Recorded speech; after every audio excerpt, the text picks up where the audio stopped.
Hello everyone, कैसे हैं आप सभी लोग। जैसा कि आप सभी को पता है कि सी डबल ई की फ़र्स्ट काउंसलिंग की रजिस्ट्रेशन क्लोज़ हो जाने वाली है 10th जुलाई को। तो आपको 10th जुलाई से पहले अपनी रजिस्ट्रेशन कंप्लीट करनी होगी।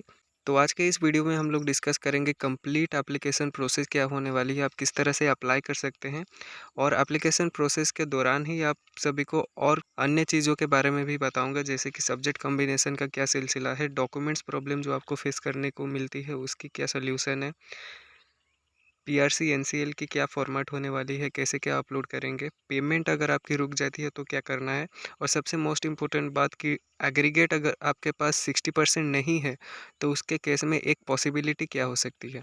तो चलिए वीडियो को स्टार्ट करते हैं। तो काउंसलिंग के लिए आपको आस्टू के वेबसाइट पर विजिट नहीं करना, आपको सिंपली सर्च करना है DTE, और मैं रिकमेंड करूँगा कि आप क्रोम ब्राउज़र पर सर्च करें। उसके बाद पहली लिंक पर क्लिक करने के बाद आपको ऑफिशियल वेबसाइट देखने को मिलेगी DTE की। फिर आप सी डबल ई काउंसलिंग 2023 की नोटिफिकेशन पर क्लिक करेंगे। क्लिक करने के बाद ये इंटरफेस खुलेगा जिस पर एक लिंक दिया गया है for C double E counselling 2023, इसके ऊपर क्लिक करना है। उसके बाद आपको कुछ इस प्रकार DTE की इंटरफेस देखने को मिलेगी फ्रंट पेज। आप स्क्रॉल डाउन करेंगे तो आपको सबसे नीचे कुछ स्टेप्स देखने को मिलेगी जो आप पहले ही पढ़ लें। स्टेप 1 जो है उसमें आप सी डबल ई की रोल नंबर और डेट ऑफ बर्थ देकर लॉगिन करेंगे। स्टेप 2 में आप लोग अपना रजिस्ट्रेशन और पर्सनल डिटेल्स डालेंगे।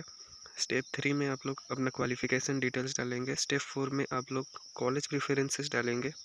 और फाइनली स्टेप 5 में नेसेसरी डॉक्यूमेंट्स अपलोड करेंगे। और स्टेप 6 में प्रोविजनल सबमिट करेंगे।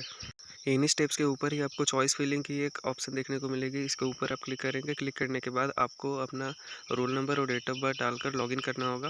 लॉगिन करने के बाद आपको OTP आएगा, आपकी email ID and mobile number both उसको डालना है। डालने के बाद आपका इंटरफेस खुल जाएगा जिसमें पहला स्टेप है रजिस्ट्रेशन, दूसरा communication, third qualification, fourth preference, fifth है अपलोड डॉक्यूमेंट्स और सिक्स्थ है final submit. Click here to proceed पर क्लिक करेंगे। क्लिक करने के बाद अपनी रजिस्ट्रेशन डिटेल्स डालनी होगी आपके बाद, जिसमें आपकी डिटेल्स, आपकी पेरेंटल डिटेल्स, कास्ट वगैरह आपको देनी होगी।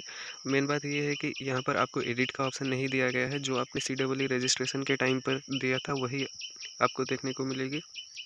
हालांकि 2-3 ऑप्शन हैं जिसमें आपको कुछ चेंजेस करने को दिखाई दे रहा है, जैसे कि टाई अहोम कम्युनिटी को अगर आप बिलोंग करते हैं तो यहाँ पर आप चेंज कर सकते हैं। सेम कुछ कम्युनिटी को अगर आप बिलोंग करते हैं तो आप अपनी कैटेगरी चेंज कर सकते हैं।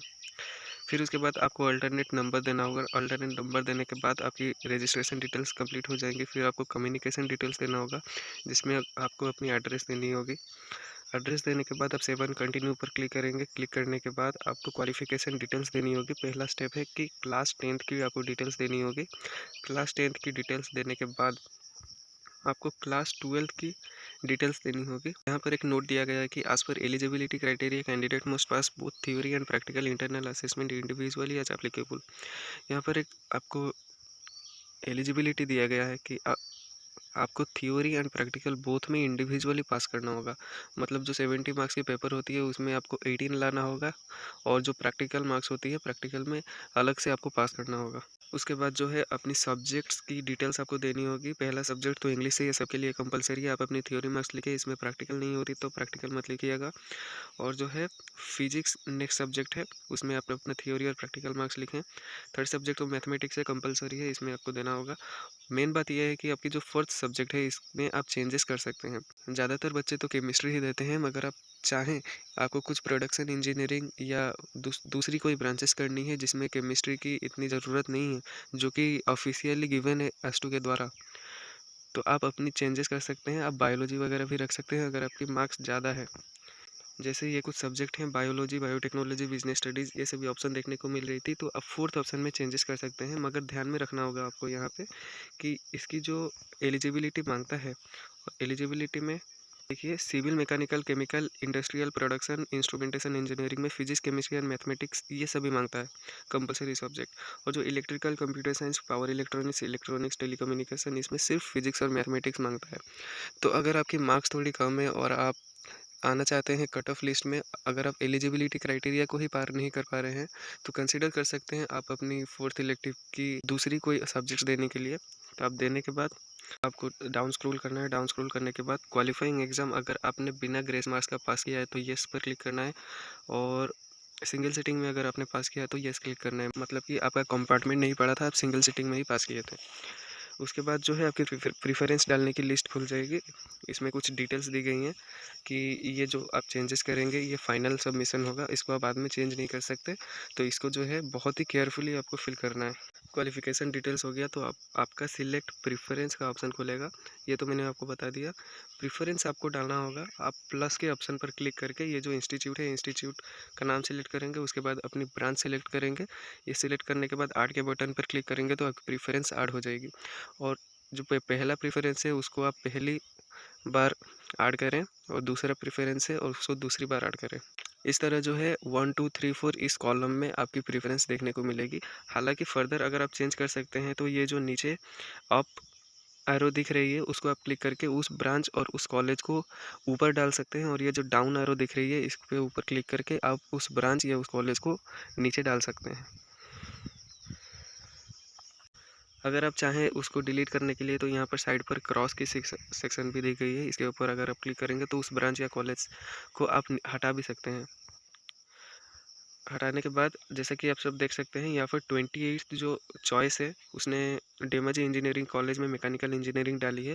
हालांकि उसकी रैंक 1000 के आसपास थी, उसको जोरहाट इंजीनियरिंग कॉलेज या फिर Jorhat institute of science and technology मिल जाता। अगर वो चाहता था कि उसकी जो सीट है वो गारंटीड हो जाए गवर्नमेंट इंजीनियरिंग कॉलेज में, तो वो लोएस्ट टू लोएस्ट कॉलेज भी फिल किया था। यहाँ पर आप सबकी डाउट भी आ रही थी कि आप लोअर ब्रांचेस को फर्स्ट प्रेफरेंस देंगे तो आपके मिलने की चांसेस ज़्यादा होंगे क्या?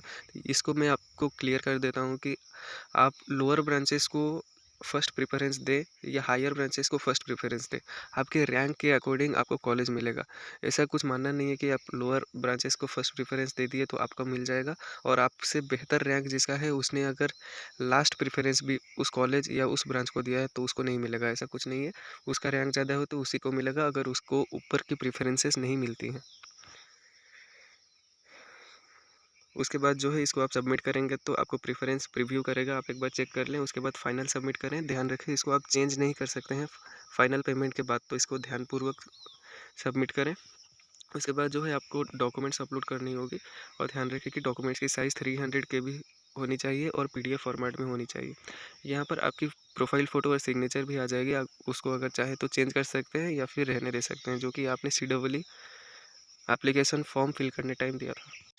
ये सभी डॉक्यूमेंट्स आपको लगेगा। पहला है एज प्रूफ सर्टिफिकेट, जिसमें आपकी क्लास 10th की डॉक्यूमेंट्स लगेंगी, कंपलसरी है। सेकंड में आपको क्लास 12th की मार्कशीट लगेगी, और थर्ड में आपको PRC लगेगा। अगर आपके पास PRC नहीं है तो आप अंडरटेकिंग भी डाल सकते हैं, उसके लिए आप चैनल पर जाकर दूसरी वीडियो भी देख सकते हैं।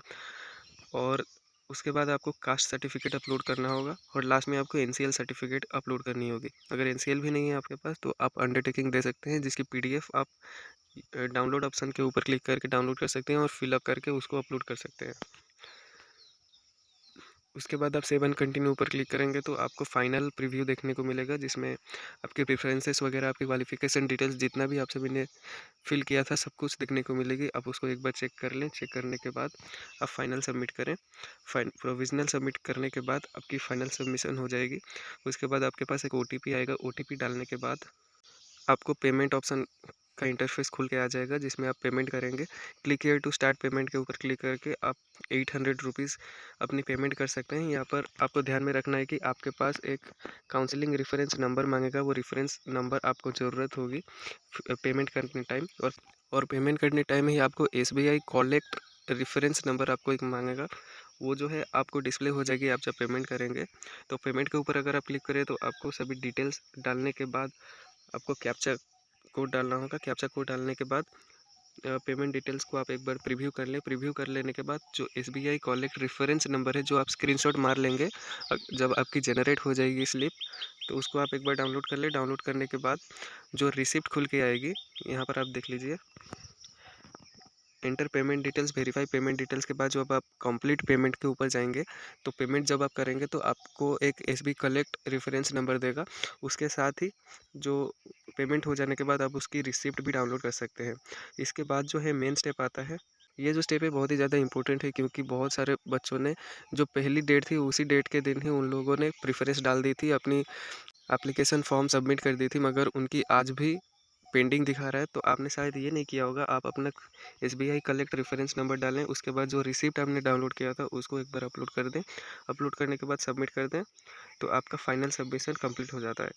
फिर भी जब आप लॉगिन करेंगे बाद में, तो आपको डाउन में देखने को मिलेगा प्रीव्यू ऑप्शन और री अपलोड डॉक्यूमेंट। प्रीव्यू के ऑप्शन पर क्लिक करके आप अपनी डिटेल्स देख सकते हैं कि आपने क्या क्या डाला था।